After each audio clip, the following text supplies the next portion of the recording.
the valley, I'll turn it loud. Miami's pride, make us proud. Canes War crew, you hear the crowd. Hurricanes ain't backing down. Every play, every score, raising bets and raising roar. Rocking orange, green galore. All for one and one for four. We got FTSN, taking names, win it again. Podcast fam, till the end. Tune in, now let's begin.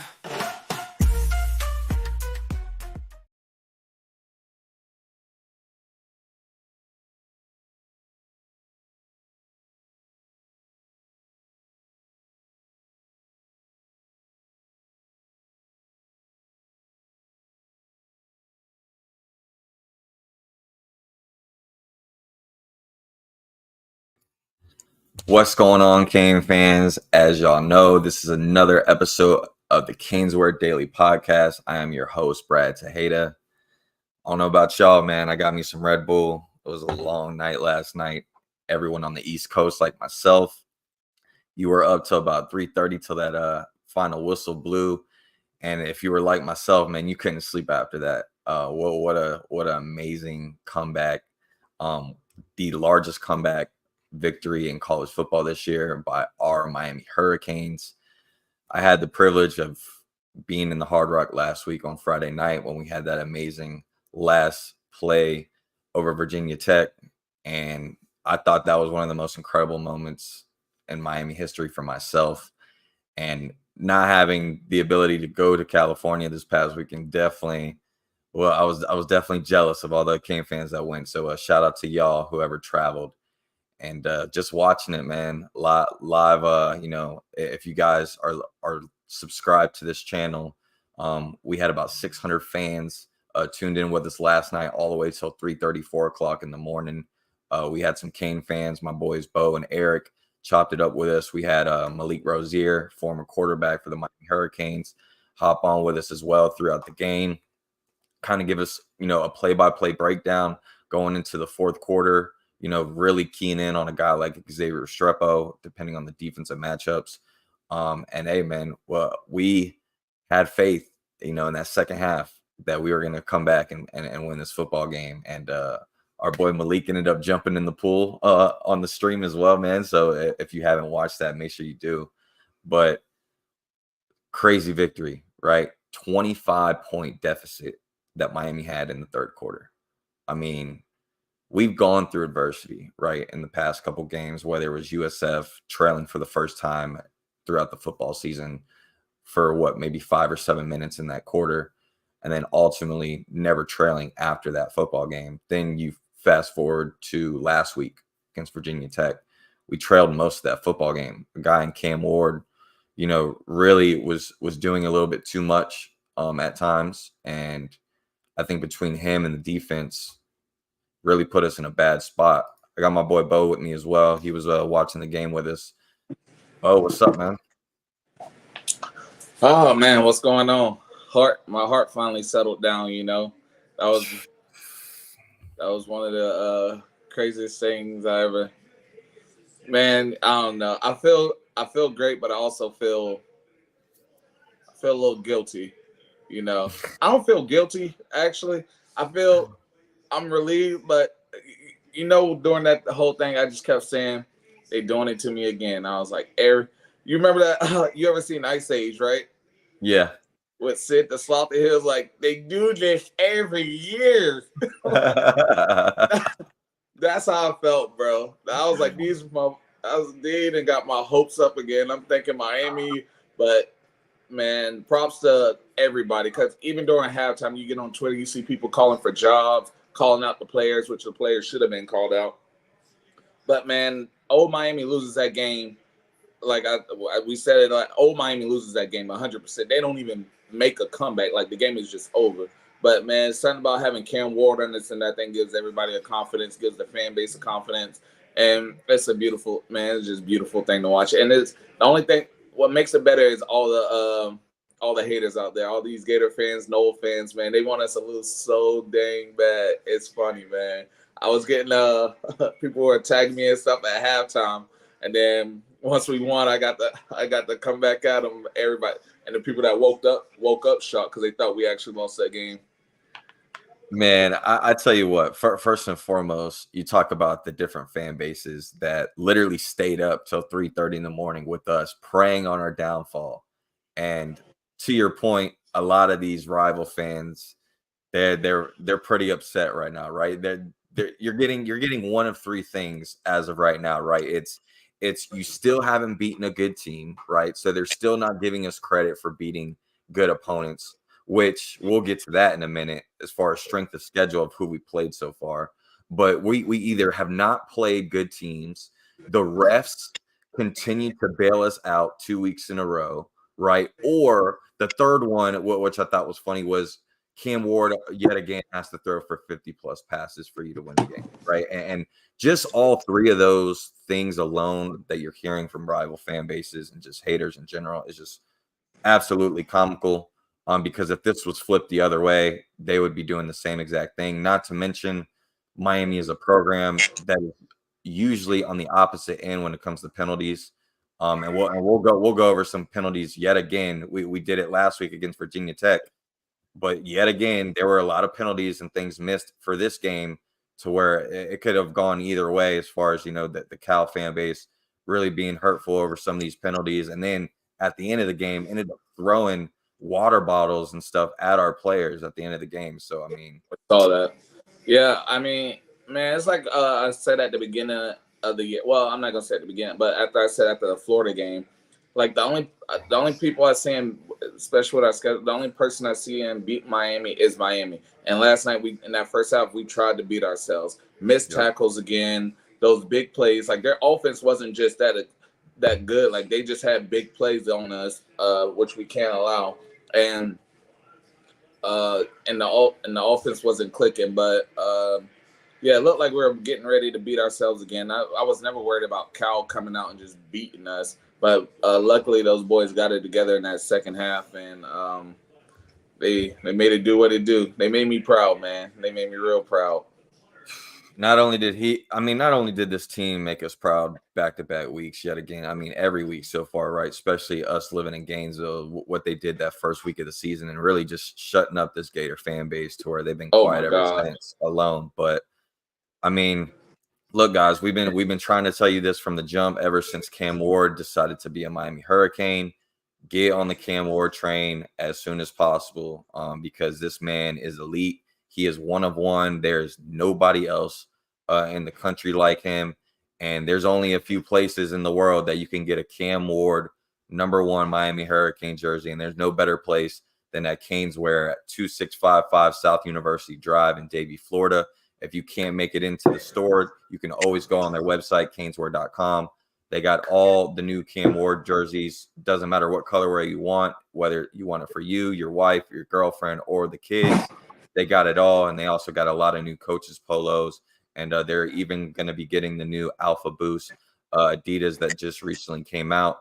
So please make sure you shop at caneswear.com. Like I mentioned before, 2655 South University Drive, Davie, Florida.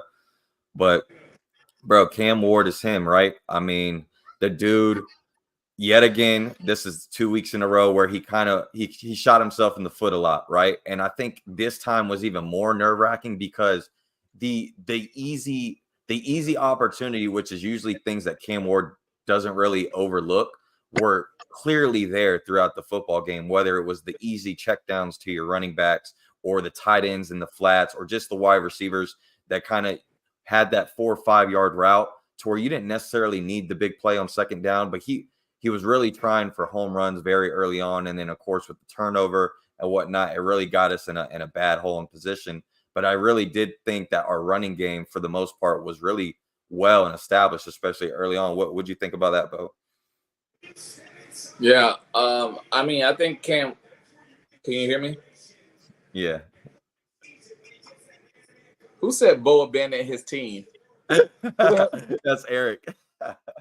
Man, get the fuck out of here! I didn't abandon shit, Brad. Tell him I'm the reason we won because I switched to Juju. I switched to Juju. I took one for the team. That's what I did. I took one for the team. I'm only positive vibes around here. And when we're on live, my vibes weren't there watching that shit. So I was like, let me back off real quick. You know, Brad, because Brad, didn't you call me? I was like, turn this on, turn it. I was like, no, they're doing good. I'm not going to turn on the game. I don't want to mess up the juju. A selfish fan would have turned on that game and kept watching. Well, I'm not going to name any names, but I'm in a few group chats, obviously on Twitter and even on Facebook. There were a lot of people that after that first half, they were already saying, well, we had a good first half season, better luck next year, or, oh, same old Miami. And they turned off the TV. They gave up. And then when they woke up and saw us win, they went right back to cheering like it never happened. So I'm not going to call names, but there's some big time names out there that have their own media platforms and everything. And they were on the opposite side of things. Miami fans? Yeah. Mm-hmm. Oh, shit, really?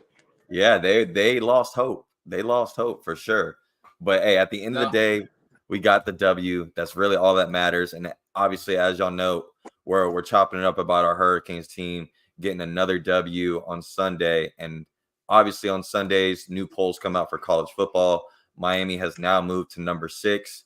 I mean, me personally, I don't really care too much about the rankings right now. It's still very early. Did I think or assume we would be in the top 4 after this week? No, just because we're Miami. We had 2 back-to-back games. Give me 1 second. My thing seems to be freezing. You're good. But I think other than that, man, look, we had the biggest comeback in college football this year. We have been the Super Bowl for multiple teams already for their season. You talk about a team in South Florida, right? The head coach prior to the game was very public about, packing Raymond James Stadium and making the crowd and the atmosphere something that Miami hasn't been able to experience after playing a tough game against Alabama, right? So they had a lot of hope going into that football game, even selling out that third row because of, the student section of whatnot, even though, me being at the game after the third quarter, it was nothing but Hurricane fans there anyways. But between the South Florida game, right, and then the Virginia Tech game, even though they were 2-2, we knew going into this game, first ACC matchup, Kyron Drones versus Cam Ward, cousin. This was a Virginia Tech team that prior to the season was probably one of the leading candidates to win the ACC just because they had 20 of 22 returning starters back, right? So that wasn't no slouch over team. And we ended up overcoming that.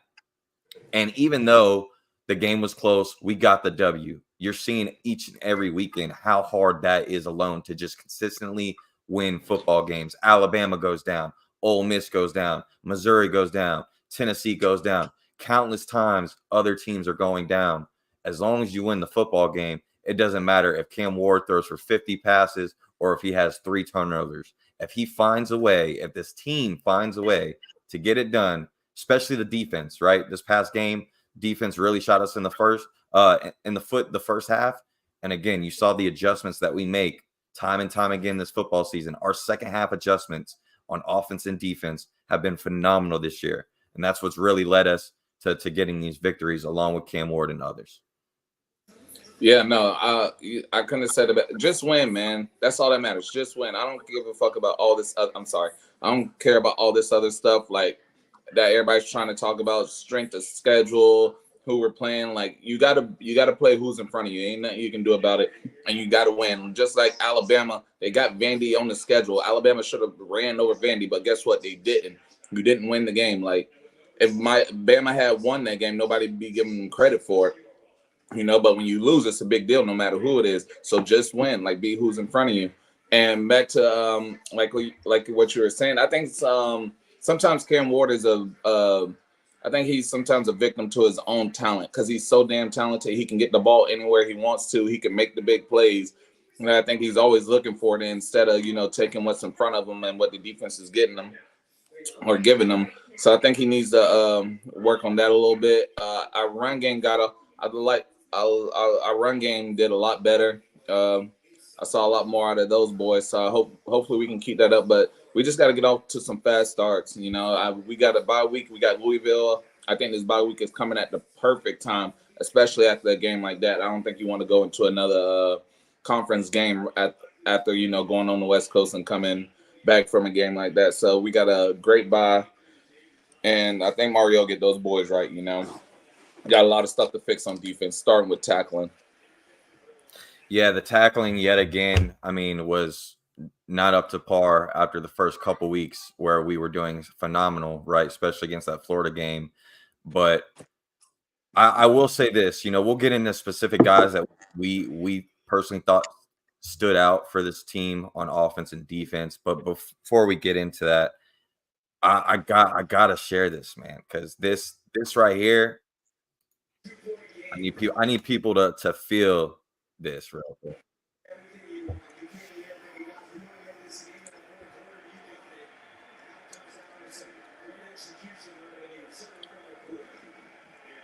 Can you hear it? I can't hear it. There's some sound to it.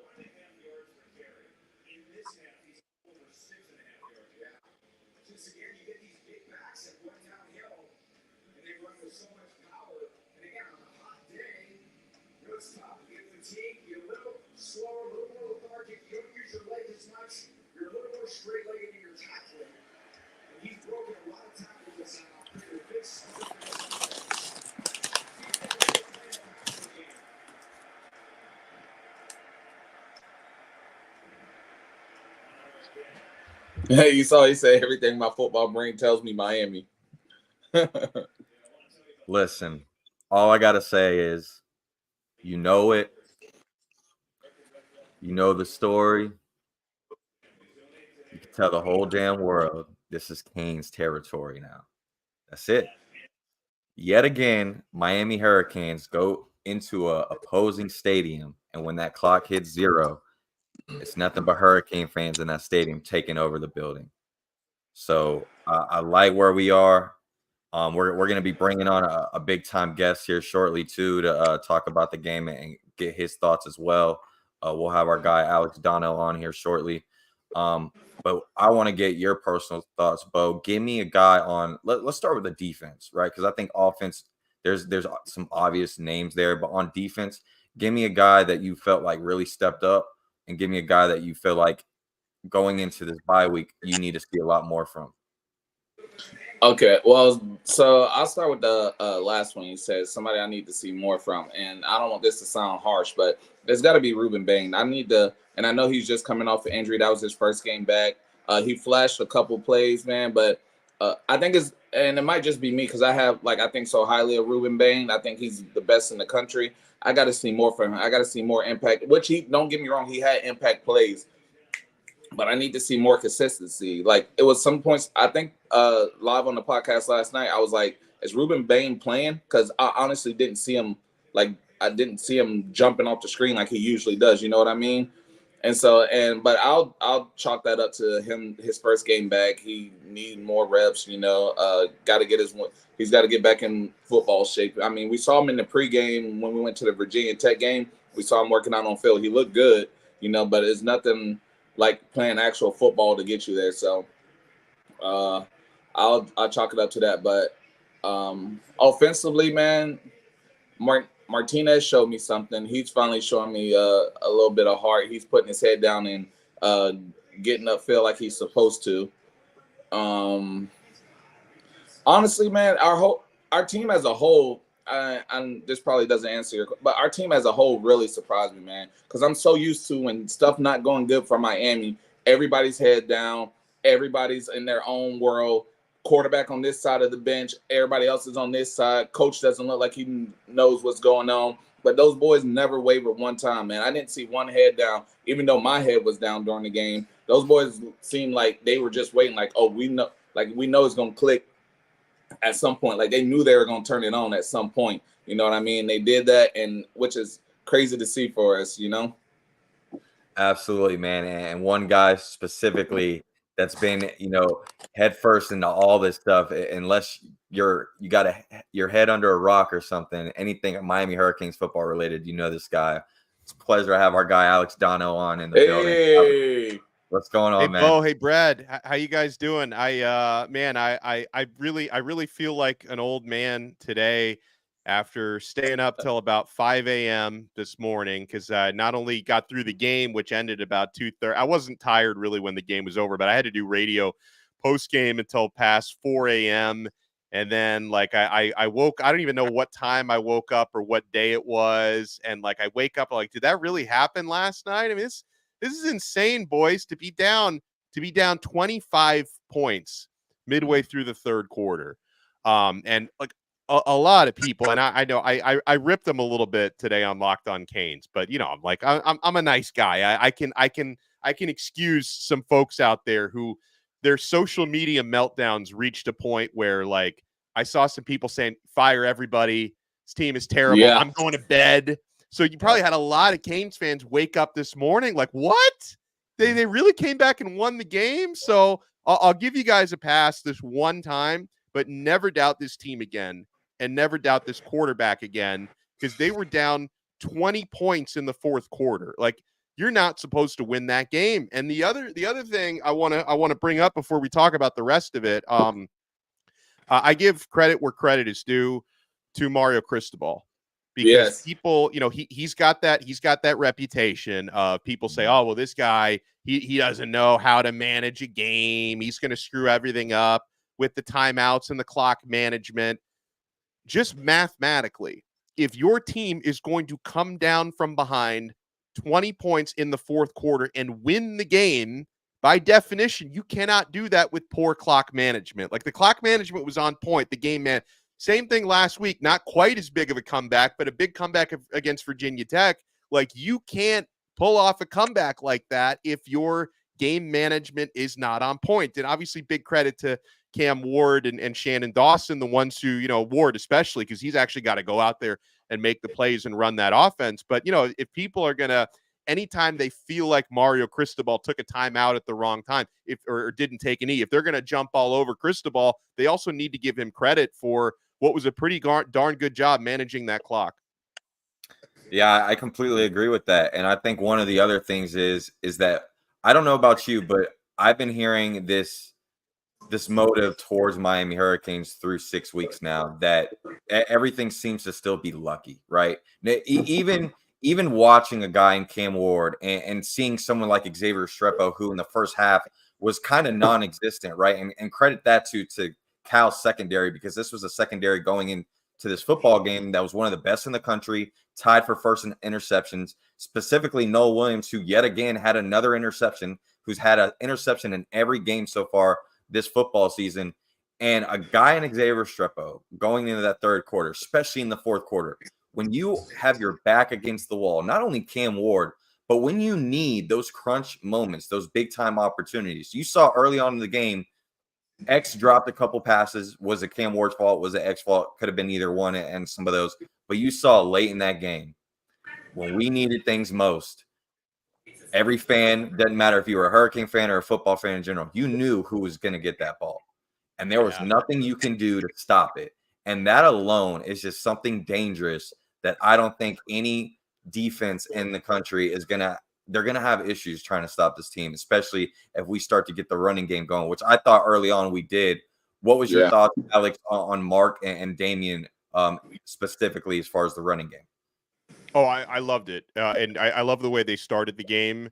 You know, Fletcher had his drive early on. He had a big gain and he scored the touchdown, Miami's only touchdown of the first half. He had 71 rushing yards already at halftime, which was really good. I thought Martinez was more impactful than he's been in recent games. And it wasn't just running. Like he also had 51 receiving yards. He had some big catches in the game as well out of the backfield, which was big. And it's one of those things where if not for so many misplays by the defense, I think we would have seen a lot more running established throughout the game because they could never abandon it completely. And I even at certain points in the second half, like Miami would, you know, call a running play, pick up 3-4 yards. I'd see people on Twitter like, why are we running the ball? And I'm like, you have to. Like, if you go away from it 100%, then they can just tee off on Ward. And yeah, you know, also, I give credit to the second half for the offensive line because the pass protection looked a little shaky in the first half, and they made some adjustments. They looked a lot better. Ward's jersey was very, clean throughout the second half. But yeah, I love the way they actually started the game on the ground. And if they had the luxury of playing with a lead, which outside of 7-0, they didn't have a lead until they scored the go-ahead touchdown 39-38 with 26 seconds left. So there was only so much they can do with the running game. But I'll say this: I mean, through 6 games, multiple different running backs have had their moments, but I think Mark Fletcher is the best running back on this team right now. And I don't say that to take anything away from Damian Martinez. I mean that as a compliment to Mark Fletcher. I think he is the total package. He obviously has the strength and the size. He's got the quickness. He's got the explosiveness. Like he hits the hole, I think, more decisively than any of the other running backs do. Like, I see a lot of good potential from Jordan Lyle. Who'll get there. He's just a true freshman. There's going to be some inconsistencies, but I think Mark Fletcher is probably the best running back on this team right now. And I say that despite the fact they have a good group.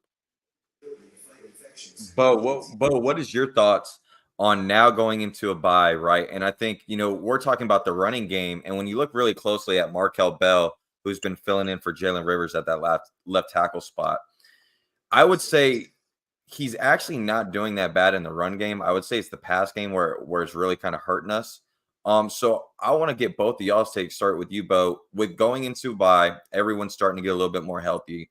You hope to have probably your full lineup back at offensive line. All your running backs should be pretty good, ready to go going into a team against Louisville. And having Jalen Rivers back there starting left tackle, do you expect the running game to continue to be what it is, where we're going to just have to feel things out throughout a game? Or is this going to be just an ultimate game changer, not only at the pass game, but also the run game? I'm sorry, can you repeat that? You kind of went in and out on the last part on that. Do you think getting Jalen Rivers back going into a bye, how do you think that's going to help our pass protection and run blocking for our run? Yeah, I think getting Rivers back will help a lot. And like I said earlier, I think this bye couldn't have came out a better time, especially after a game like that. After the last 2 games, I mean, it's been a lot emotionally for that team, and I'm sure physically. So I think this game couldn't have came at, or this bye couldn't have came at a better time, especially with Louisville up. Louisville up next, right? Yeah. Yeah. So I think getting Rivers back will help us a lot. But I think also having a week to actually relax and look at film and see, and all the players be able to see what they're doing and what we need to improve on. I trust Mario's coaching. I trust the spirit of this team. It just feels different. It doesn't feel like same old Miami. So I trust those boys to actually have some accountability, see where they need to improve. And I'm with Alex. I want to see Mark Fletcher get the ball more. I'm hoping the coaching staff does that. Let him get a few more carries. I know we kept yelling it last night during the game, give Fletcher the ball. Who was that kept writing in the chat about Brett. Fletcher? It was Brett, owner of Canesware. Yeah, he kept nailing it down, man. Like 100 times, give Fletcher the ball, give Fletcher the ball. But I think, it'll be big for our offensive line, man. If we can just get healthy, I think it'll be something big for us. And again, Ruben Bain gets another week to heal and get himself together, and I think that'll help us out a lot.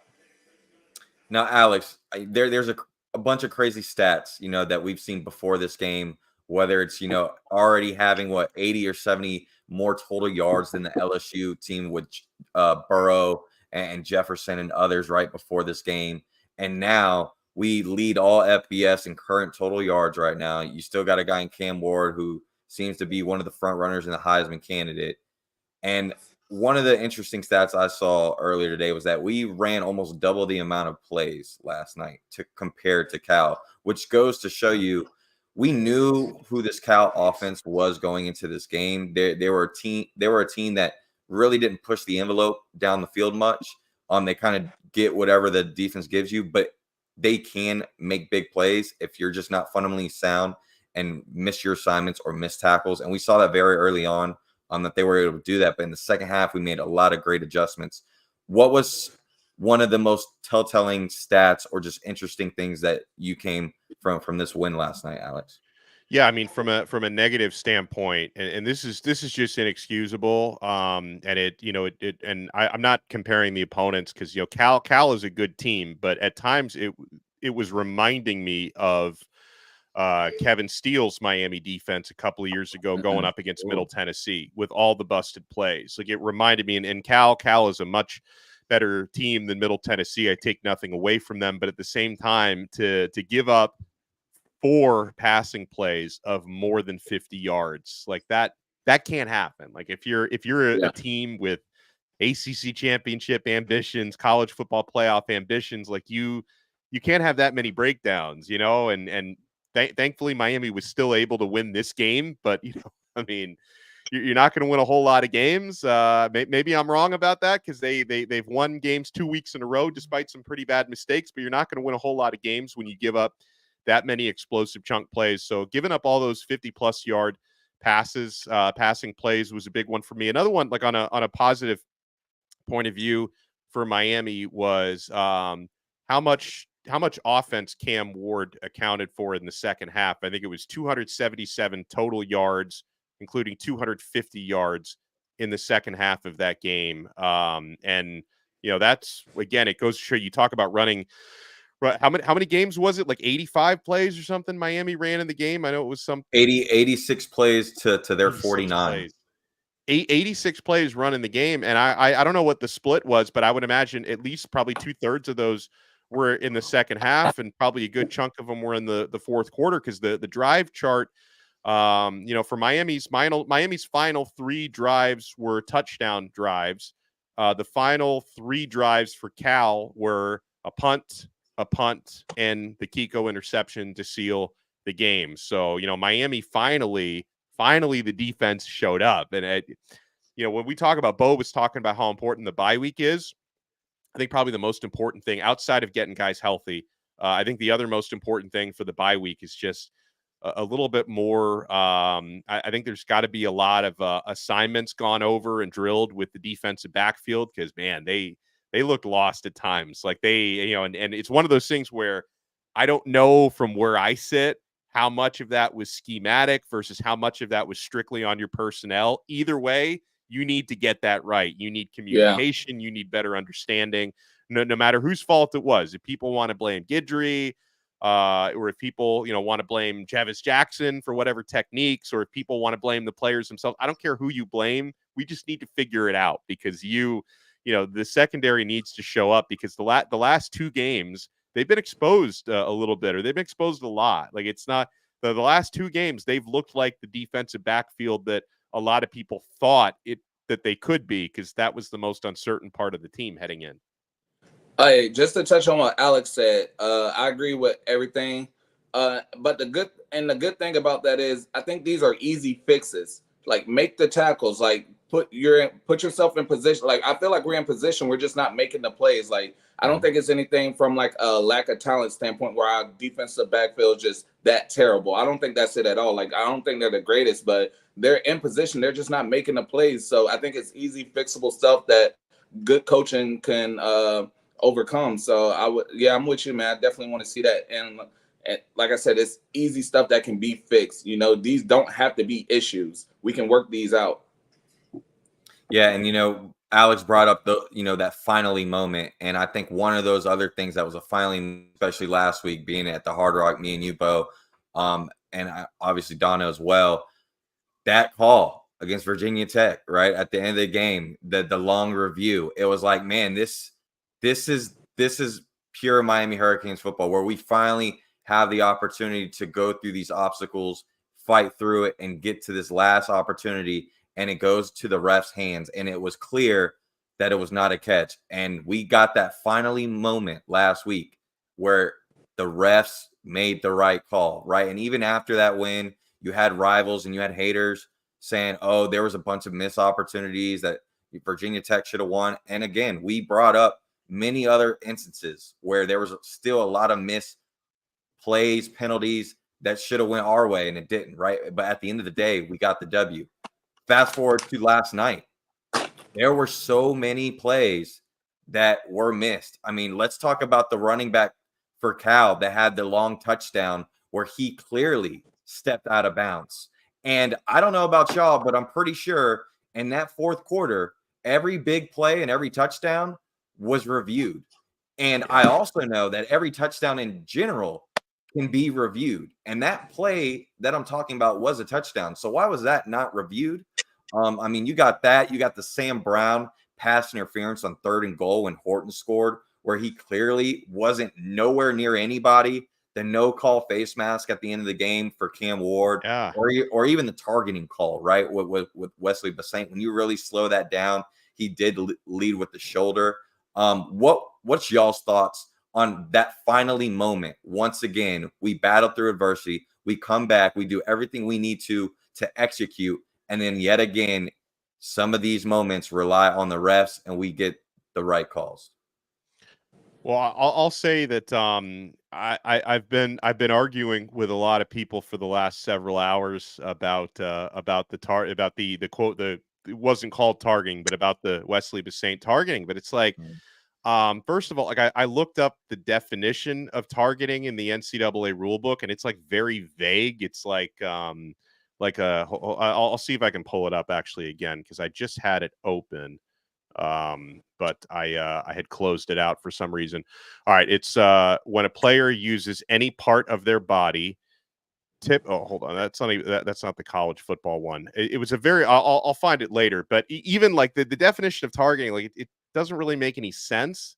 And I watched that replay 1,000 times because, again, I was really worried that call was going to go against Miami, and it was, potentially going to cost them the comeback. Like, I think you can make a strong argument that it was shoulder to shoulder, but it was a very fast, violent hit. I actually thought Bissainthe kind of pulled up in the last second to keep, the crown of the helmet from making contact. So I thought that was a great play on his part. But yeah, I've spent the last several hours arguing with people who think there's a conspiracy that the ACC refs are helping Miami, and it's like there's been a lot of that going around. So I mean, I am thankful that that these close calls are going our way.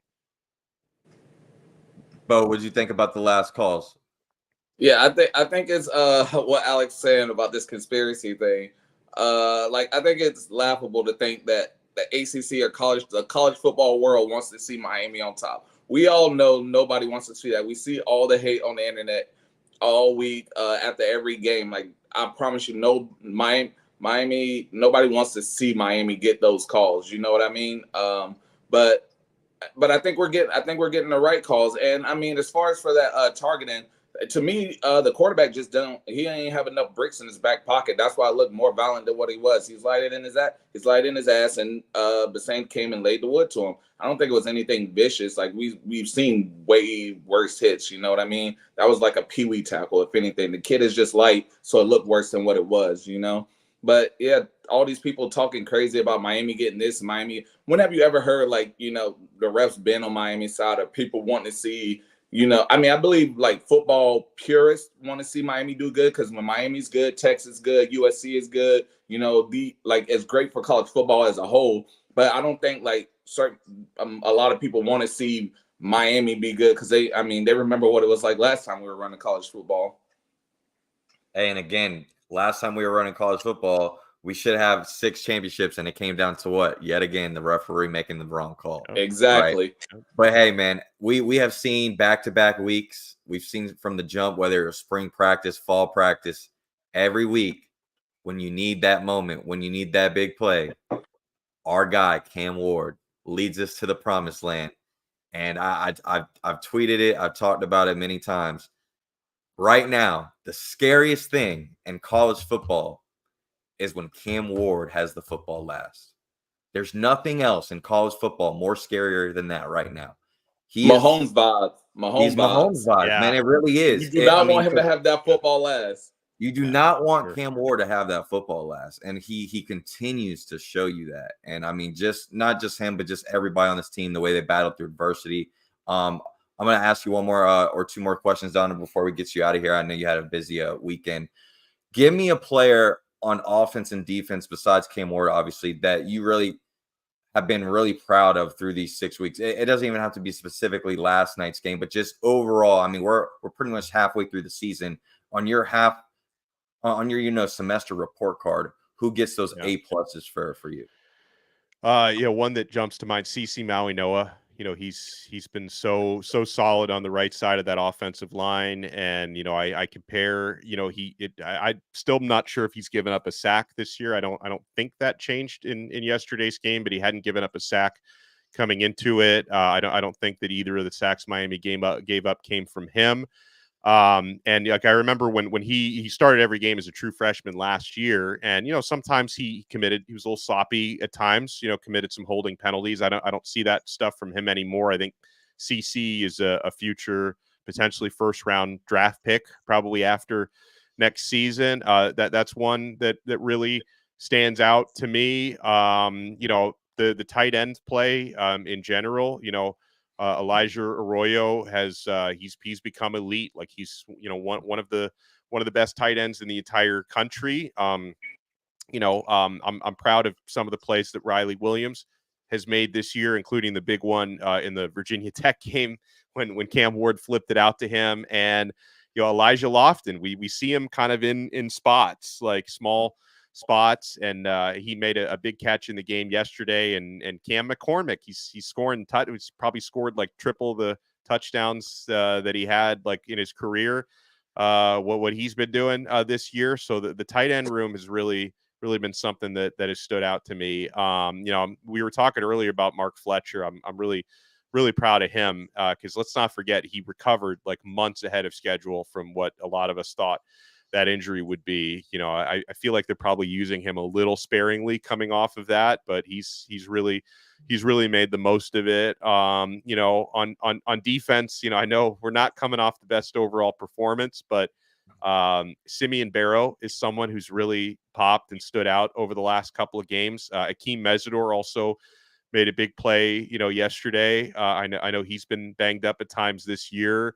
Not as much yesterday, but the previous game, Malik Bryant was just unbelievable.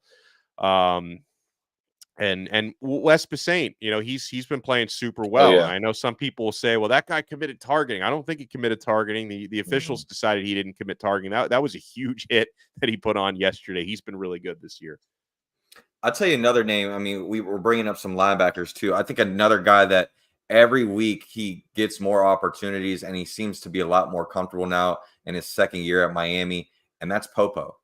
I think Popo, you saw the difference he made when he had his opportunities last night, and I think he accounted for almost just as much tackles, if not more, than Kiko did all game. And we know how much Kiko has the opportunity of playing. That just goes to show you, man, the development within this program is really taking strides, right? This is a football program now with Mario, his third year. You're really starting to see the fruits and labor of really the type of players that we're bringing onto this program. And it just goes to show you, man, that we're starting to line up with the rest of college football. I'll end with this with you, Alex, before we get you out of here. Is one of the things currently with Miami being undefeated is we don't play anybody, right? But then when you look at the rest of college football, these other big time teams that they're grasping up the straws for, not only have they not played many other people either, but they already have losses in the loss column, right? And when you look at the rest of the unbeaten teams currently, the strength of schedule so far through 6 games, you know who's at the top of that list? Is it us? It's the Miami Hurricanes, 64. Wow. We had the 64 strongest schedule through 6 games out of all the unbeaten teams. The next one behind us is Oregon at 94. And you got Penn State at 95, Texas at 101st, and Ohio State at 109. So that just goes to show you that we line it up each and every week. We can't change the opponent, right? And I think the narrative has never really been it's who we play. It was always y'all can't win the ACC. And at the end of the day, it's because of us, right? Bo, you and I and others have really preached about this all the time. Miami's issue was never who we lined it up against. It was always us. We beat ourselves a lot, and this is the first year in a very long time where even when we do start to put ourselves in a hole, we find a way to climb out. But man, we appreciate you for taking some time out of your busy schedule, Alex. before we let you go, man, let the listeners and viewers know where they can find your amazing work as always. Thanks. And real quick before I do that, like when you talk about taking care of business, strength of schedule, I mean, think about how many teams that were just in the top 10 yesterday suffered upset losses. Like there's like an epidemic around the country of crazy outcomes. So the fact that Miami was able to dodge that against what I think is a pretty good Cal football team on the road in the middle of the freaking night, I will not take that win for granted. And yeah, you guys can find me. I host Locked On Canes every single day. We did get in a recap episode today. I was feeling a little dicey after I was up till 5 a.m. yesterday, but we got a recap episode in. We had a lot of fun doing that. So make sure you check out Locked On Canes. We go on YouTube every single day. Also the audio version on Apple Podcasts, Spotify, wherever you get your pods. Follow me. I do most of my Canes stuff from the show X account at Locked On Canes. And I was telling Brad last week, I'm a TikTok star now. You can follow me at Alex Dono Canes on TikTok. And please, I'm trying to get to 1,000 followers at some point. I don't know what that means or if that's good or bad, but that's where I'm trying to get on TikTok. So let's make that happen. I've been on there for just a few weeks now. And thank you so much, guys, and keep up the great work. And to the folks at Caneswear, shout out to Brett and company. I think, in fact, and I didn't plan this, I think all the clothes I'm wearing are from Caneswear. I think that just, I already had these on before Brad invited me on the show. So that was just a coincidence there. Most of my clothes are from Caneswear. And yeah, Brad and Bo, have an awesome rest of your show, guys. And thank you so much for having me. Hey, man, we appreciate you as always, man. Take care. And we'll be talking to you. It was good talking to you. Yeah. There you have it, man. Our guy, Alex Dono, chopping it up with us, man. Y'all obviously know where you can find his work. Does a great job at WQAM as well for the post games for every Miami Hurricane game. But, man, like you said, man, he hit on a lot of great points. And just going back to last point he made about there seems to be like this aroma around college football the last couple of weeks where it's like if you're a top dog and like you start to get any type of hype, that following week it's like, oh, sorry. Like whether it's like Heisman candidates, right? You saw from the beginning, it was like Shedeur Sanders, Travis Hunter. That was it. Or Jackson Dart, right? Through 2 or 3 games, that starts to shuffle. And now you got Cam Ward and you got the kid from Boise State and you got Jalen Milroe and you got Jalen Milroe, right? Then this past weekend, Bama goes down. All right, Jalen Milroe starts to drop down. Between teams and Heisman candidates, once you start to feel like you're getting to that top, it seems like college football is going to find a way to be like, oh, not so fast and pull the Lee Corso, right? And I think the last 2 weeks alone is a huge testament to Miami Hurricanes football that we're really changing the corner because college football has literally put us in those particular situations, hoping we fall and we end up rising to the occasion. I mean, you talk about the Virginia Tech game, Friday night, all eyes on us. We were the only game on Friday night against Virginia Tech. We came and showed out, and it was a close game. Then you fast forward to Cal. Cal's never had college game day. You travel across the country, a long layover, late at night, 10:30 Eastern time. I mean, dude, they're putting the tough situations in front of us, and we're still finding a way to do it. Shout out my guy, Daniel Smith, man, longtime friend and childhood friend of mine, man, out there in Miami. He's right about Fletcher. Martinez runs high, trying to find the hole, then finally hits. Kind of reminds me of Shady McCoy. His vision isn't his strong spot. I could agree with that for sure. Yeah, no, I think actually, Alex, he touched on a good point about Mark Fletcher, just saying about like how proud he is of him and how he stepped up. And I don't think he's getting enough credit because when we went out and got Damian Martinez, it could have been easy for him to transfer or like the tuck tail and pout, moan, and bitch. But I don't know if you saw the podcast, but he was one of the ones saying like, oh, I need you here. Like, I need you to help me raise my game. And he really took it to heart because no shot at Martinez, but he's came out this the best running back I think we have. I think he took it to heart. He didn't sit there and be like, oh, they paid this dude to come. He's going to get all the touches. He was like, when I get mine, I'm going to do something with it. And, man, I think that's a real, just shout out to Mark Fletcher because kids aren't built like that these days anymore. Somebody comes in highly touted, getting paid, and the whole fan base is claiming for. Because even I was like, oh yeah, we need Martinez, but he never wavered. Like he was like, bring him in. I need the competition, and he legit actually got better for it, and that's rare to see these days. You know. Man, I love it.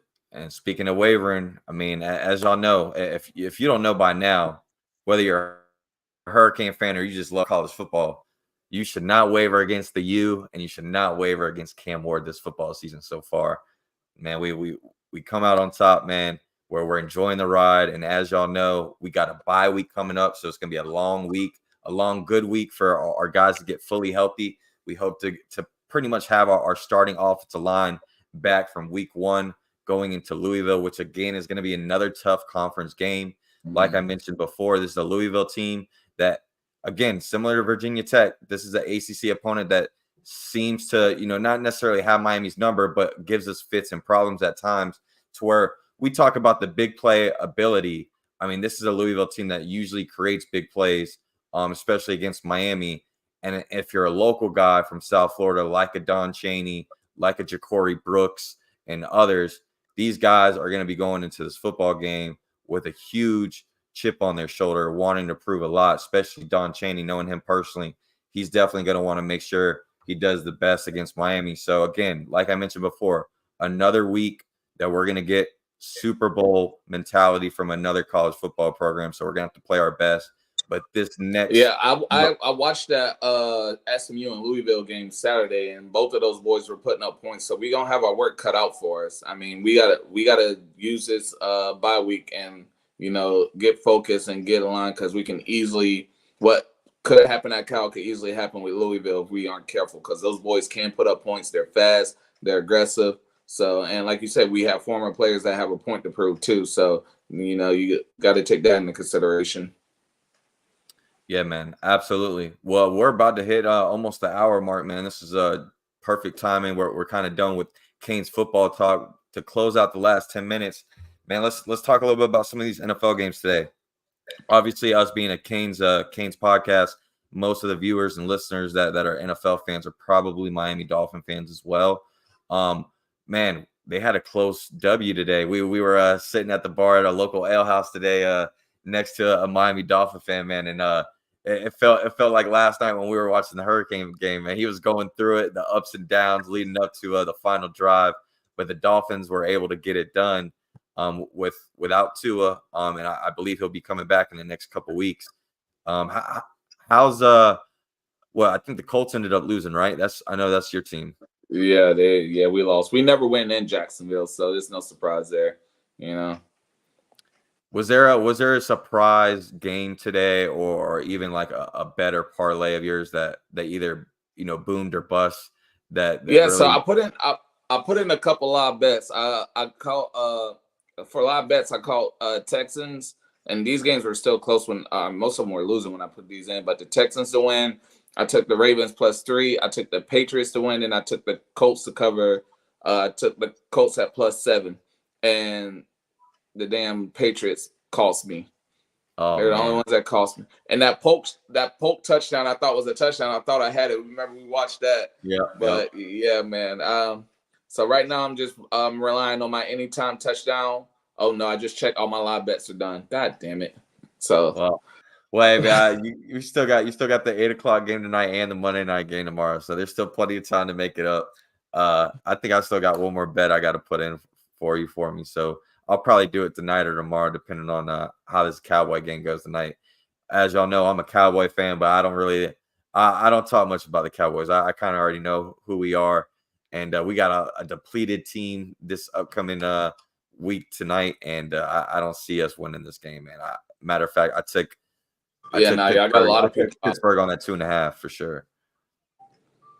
Oh yeah, I lost all my bets, but one thing that always makes me feel better is watching the Cowboys lose. So I'll just try to take some pride in that. Yeah, I mean that's almost as good as seeing Florida and Florida State lose every single week. But hey man, hey, don't sleep on Florida now. Those boys think they're big and bad now. Oh yeah, man, dude. The boys say they want a rematch. That's what I'm sure they do. Don't worry, they're gonna get it next year at the Hard Rock. So we'll be patiently waiting for that, man. But again, man, we're wrapping up the show today. We want to appreciate all the viewers, listeners tuned in. Make sure y'all hit that like and subscribe button for us, man. We're just getting started. We'll be having plenty of more content coming your way. I hope to be interviewing Cam Ward, Kyron Drones, and Shador Sanders, quarterback coach, and Daryl Colbert here shortly. So make sure you guys keep on the lookout for that on our YouTube channel, on FTSN. This is the Kingswear Daily Podcast. I'm your host, Brad Tejeda, with my boy Bo. We out, man. Appreciate y'all as always. Let's live it up on this W on this bye week, man, and continue to show out and support this orange and green, man. It's all about the U. Hey, keep hating, baby. Keep hating. Ain't gonna stop nothing.